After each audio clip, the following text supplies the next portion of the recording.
Breaking news mga kababayan. Nako po, Auntie Claire. Ayaw tumigil ang bibig. Binabanatan po si Manang Aimee na tinawag na walang kwentang kapatid. At puro kasinungalingan at paninira lamang ito. At meron po siyang sinasabi po sa Iglesia ni Cristo. Mga kababayan, kayo na po ang humusga kung bakit puro depensa po si Manang Claire at ayaw magpa-hair follicle test. Ang palasyo po, talagang ayaw magpa-hair follicle test po si BBM. Dahil bakit daw, sino kayo para utusan ng Pangulo? Parang ganon ang gusto nilang iparating mga kababayan.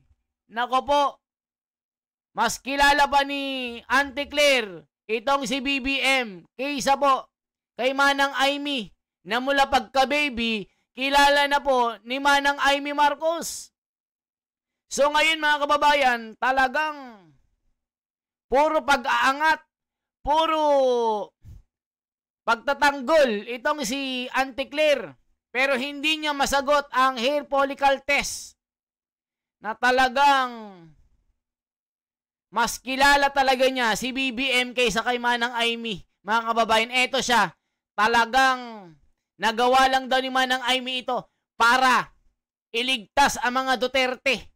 Mga kababayan, kaya ba ni Manang Aimee na gawin ito para siraan ang kanyang kapatid? Mga kababayan ko, eto na, si Auntie Claire na para bang Claire Marcos na. Mga kababayan, feeling Marcos na itong si Manang Claire na nagtatanong lang naman yung reporter ng hair follicle test. Aba, parang gustong manugod, gustong mangbugbog si Auntie Claire. Galit na galit po si reporter ng Net25. So ngayon po mga kababayan, ayaw tumigil ang bibig. Na para bang napaka-defensive nila mga kababayan. Pero hair follicle test ayaw nilang gawin.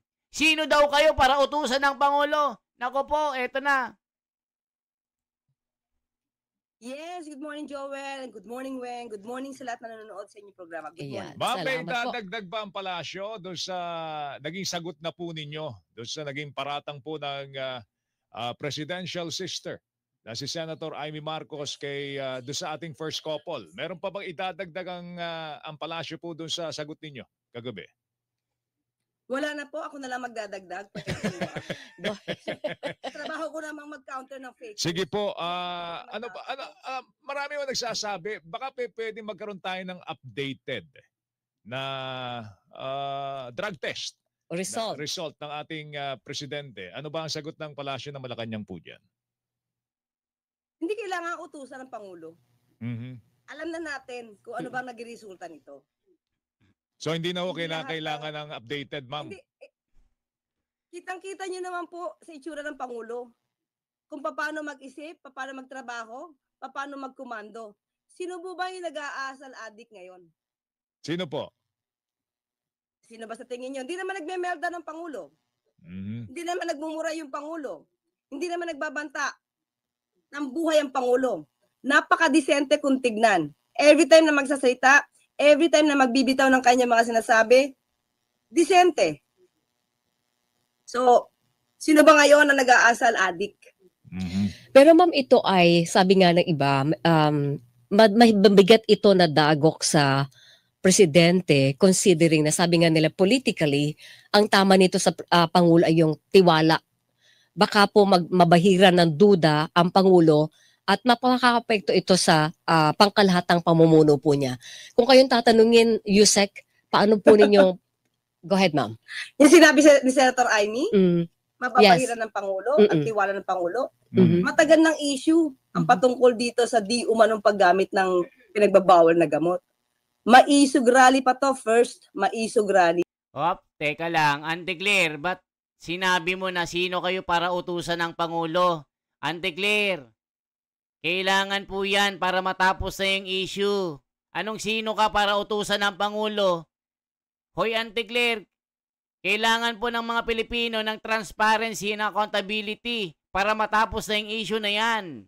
Yung pulburon issue na yan, para matapos na, sabihan mo si BBM sa EDSA Shrine magpa-hair follicle test para matapos na. Eh kasi sinasabi mo, sino kayo para utusan ng Pangulo? Eh kailangan ng updated. Yung ngayon. Eh tignan nyo, sobrang yabang nito mga kababayan, para bang nagyayabang pa. Nakala mo kung sino, mas magaling pa kay Manang Aimee. Sino ka para sabihin sa amin ng mga Pilipino na sino kayo para utusan ng Pangulo? Di ba mga kababayan? Kita nyo bibig nito mga kababayan? Kala mo kung sino? Aba, feeling Marcos. Feeling kapatid din ni BBM. Kilala mo ba ng lubusan si BBM? Claire Marcos ka na? Mas kilala mo na siya kaysa kay Manang Aimee, makapagsalita ka? Eh, ba't mo di i-suggest? Ba't ayaw mong magpa-hair follicle test ito? Para matapos na yung issue na ito. Di ba mga kababayan? The Filipino deserve the truth. Kailangan po ng transparency dito. Sasabihin, paninira, ayaw mo naman magpa-hair follicle test ito si BBM. Sasabihin mo, sino kayo para utusan ng Pangulo? Parang hindi ka nag-iisip. Pinapasahuran namin ng Pangulo. Sinong nagpapasahod sa Pangulo? Di ba kami, mga Pilipino? Ba't sasabihin mong sino kayo? May saltik ka din, Ante Claire. Huwag mong sabihin na sino kayo. Eh ngayon, kapatid na mismo nagsabi. Ano yun, magsisinungaling itong si Ante Claire ay si Manang Aimee? Sinong masinungaling? Eh sabi mo, fake news si Manang Aimee. O baka mas fake news ka. Di ba mga kababayan? Eh nakakagalit lang kasi kala mo kung sino magsalita. Na sino kayo para utusan daw ang Pangulo. Eh meron na daw yan dati pa. 2021 pa daw yung resulta nung yung medical test mga kababayan about sa pulburon na yan. 'Di ba? O ituloy pa natin, gaano kayabang itong si Manang Claire? Talagang pati INC tinitira, parang meron siyang binanggit Alam kaya ng Iglesia ni Cristo itong sinabi ni Manang Aimee? Parang sinasabi niya, parang may part ang INC dito. Bakit? Mapipigil ba ng Iglesia ni Cristo ang bunganga ni Manang Aimee? Hawak ba nilang pagkatao ni Manang Aimee? Mga kababayan, tuloy pa natin. Noon pa to, sinasabi pulburon. Naapektuhan ba ang Pangulo? Mm-hmm. Alam ng taong bayan kung sino sabi ng totoo. Si Senator Aimee pa ba ang paniniwalaan ng taong bayan?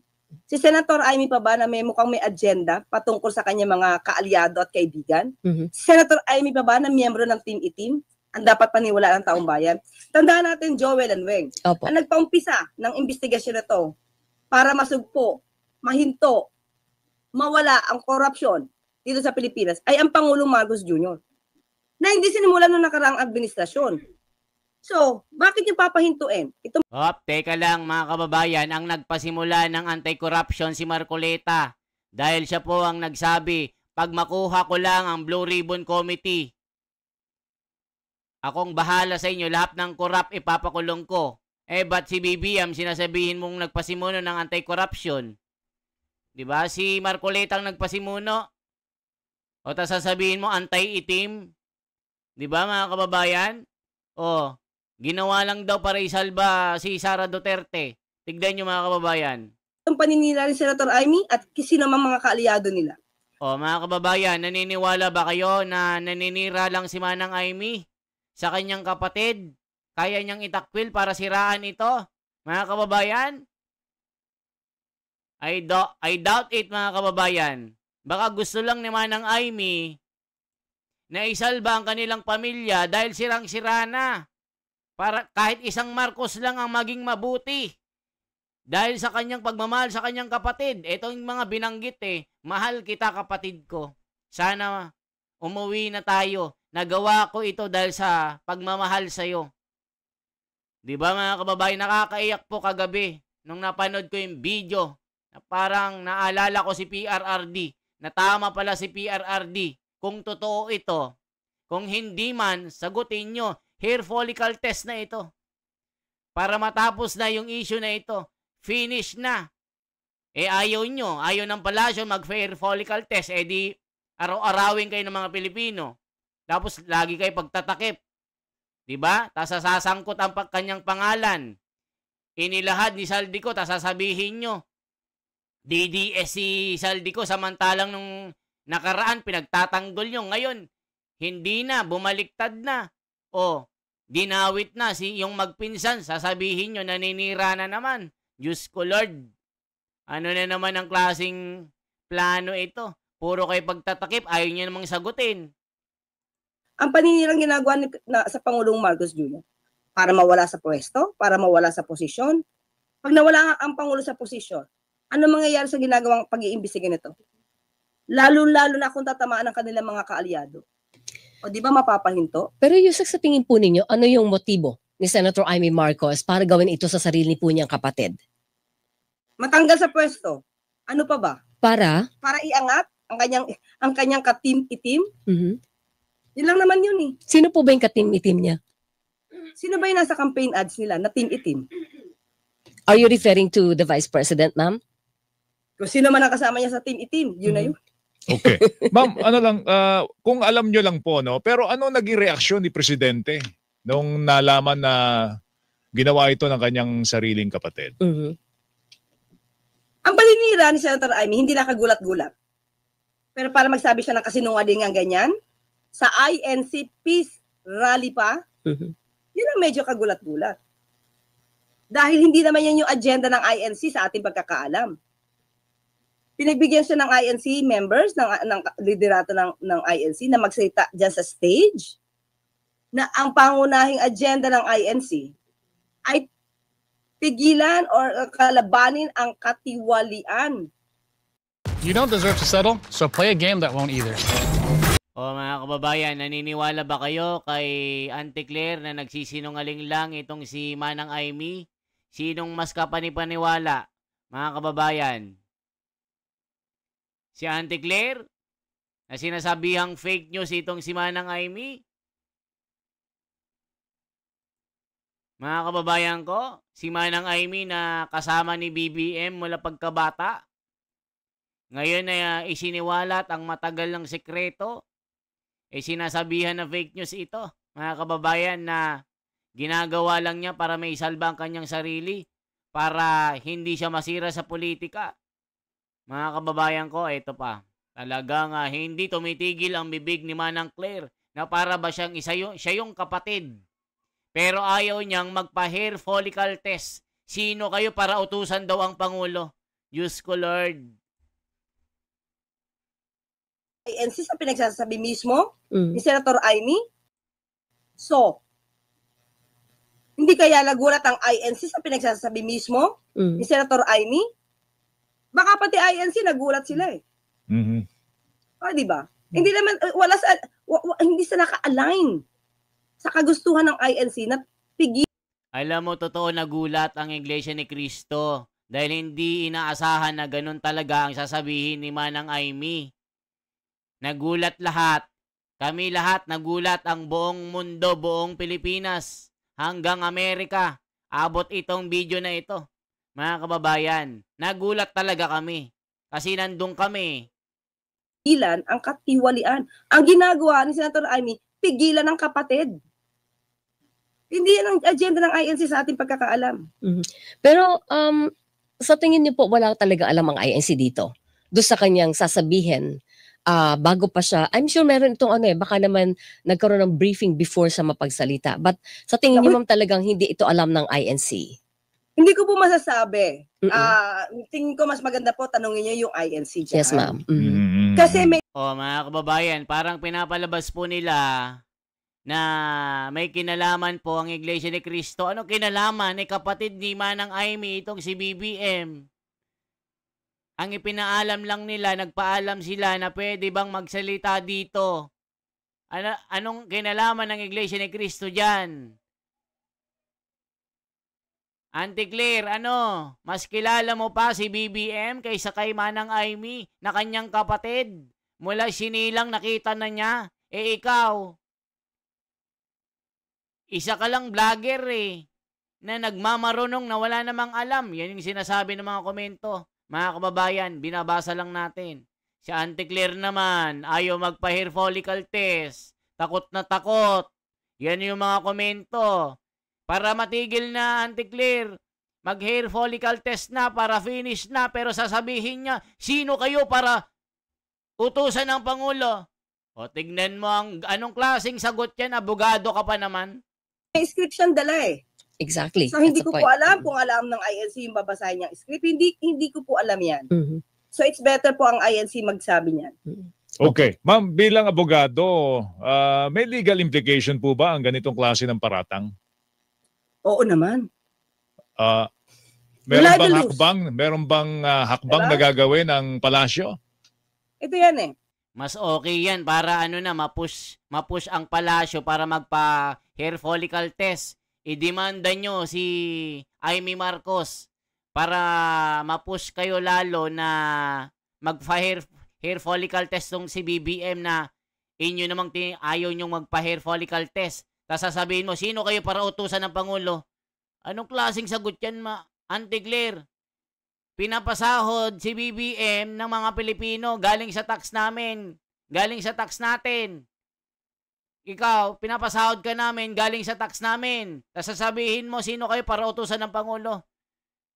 Loko-loko din itong si Auntie Claire, If you are trying to sow hatred against the President, anong objective mo?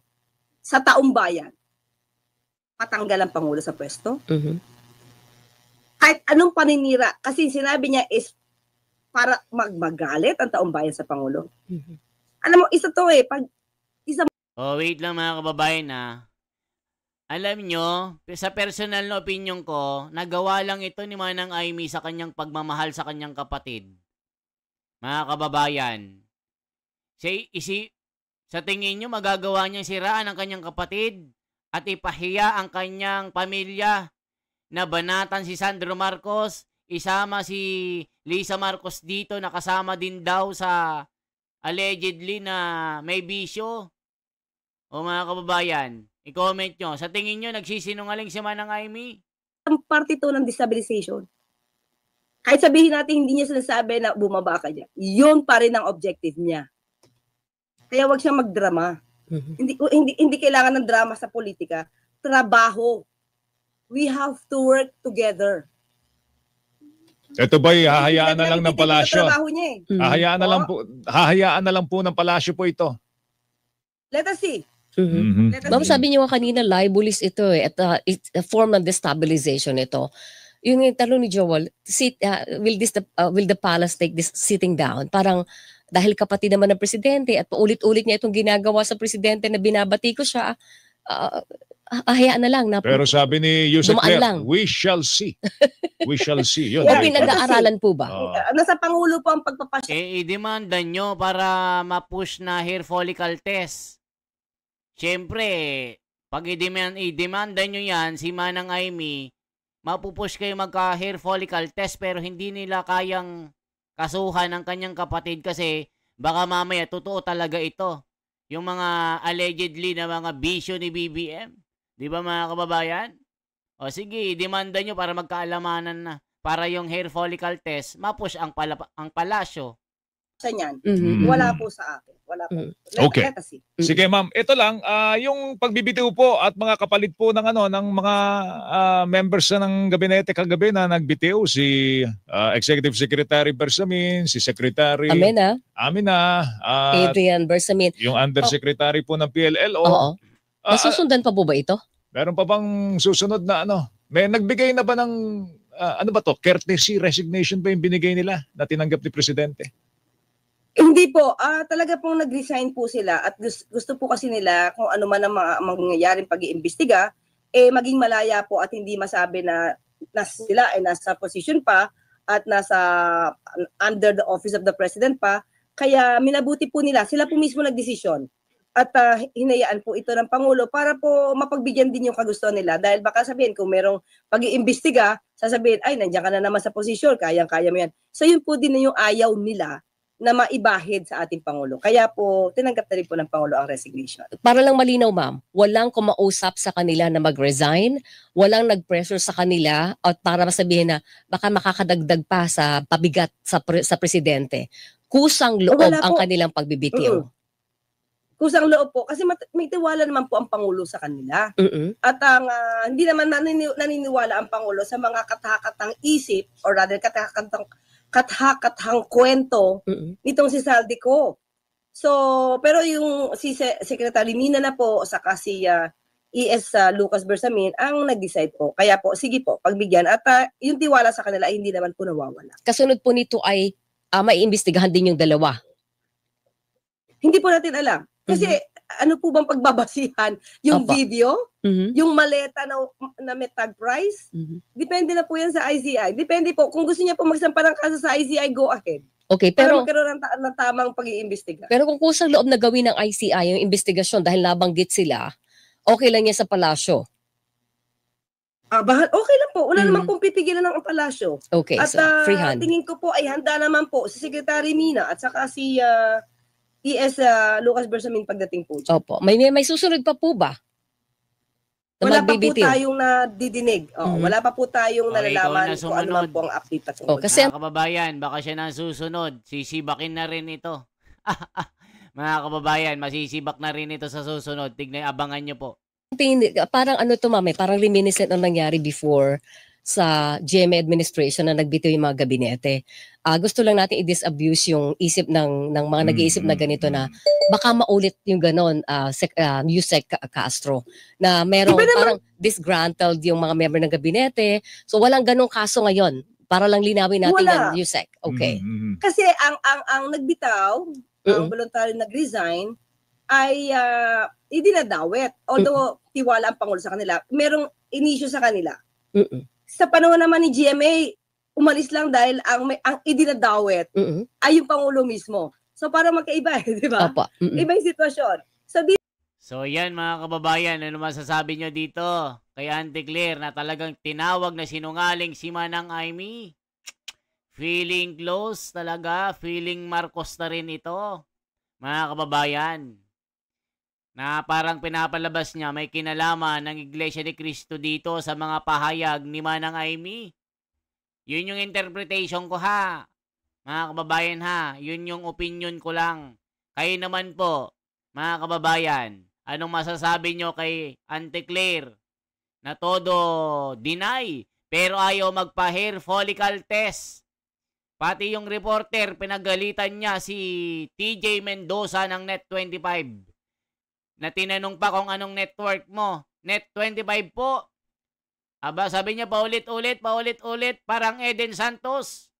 Aba, binara niya yung reporter, nagtatanong lang, bakit kasi ayaw mong magpa-hair follicle test? Sinabi ni TJ Mendoza, ito na bang napapanahon, Madam Claire, na magpapa-hair follicle test si Pangulo? Ay sabi niya, sino kayo para utusan ng Pangulo? Nagalit ng lola.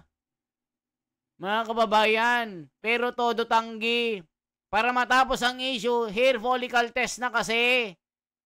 Pero ayaw. Ano yun? Araw-arawin kayo ng mga Pilipino. Para ma-push kayo. Mga kababayan, o yan lamang po ang ating bahagi. Isang like po, isang share at isang subscribe. Salamat po.